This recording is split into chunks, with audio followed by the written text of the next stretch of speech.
Well, in business, we start with the housing industry, where Nigeria's housing deficit continues to rise due to lack of adequate infrastructure.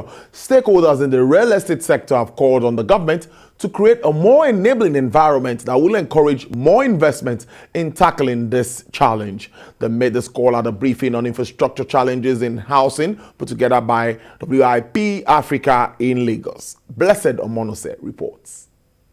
Infrastructure is no doubt a backbone of reducing housing deficit in Nigeria, as the success of any housing system rests majorly on adequate and quality infrastructure development.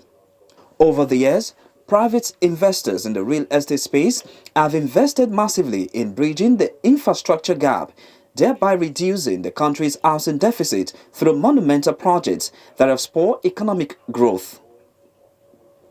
Speakers at this groundbreaking ceremony of Parkway Central and Parkland apartment developed by wipafrica wants government to create an enabling environment that will foster business growth and improve the economic fortunes of the citizens. The focus for this apartment is to provide something that can reduce the housing deficit in Nigeria and provide a suitable accommodation for Nigerians. And that is what we are doing with this project. All that government needs to do is not necessarily to provide a house. What government needs to do is to provide the enabling environment so that houses can be provided. And one of those things is infrastructure.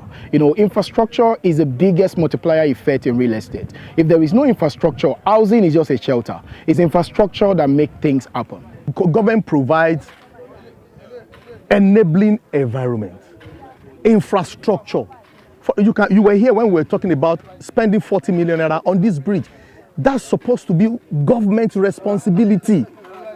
Provide infrastructure, do the layout, put water, put electricity, put telecommunication, whatever, put roads, put street light, then leave the land, let developers, let builders, let individuals come and build.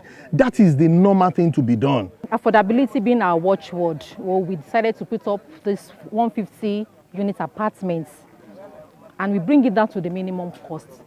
On his part, the traditional ruler of Agodo community, who lauded the project by wipafrica, speaks on the impact of the development to the area and by extension, the Lagos economy.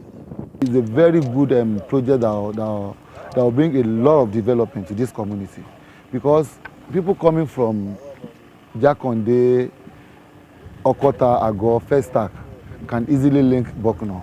And when you link Bokno and you approach this bridge, you pass through this bridge to Agodo, already you are at Ikotun, Egbeda axis. So from Egbeda to the airport, you know it's less than 10 minutes drive. So you can know how the development will look like. So, and it will ease what is it called, traffic in this axis as well.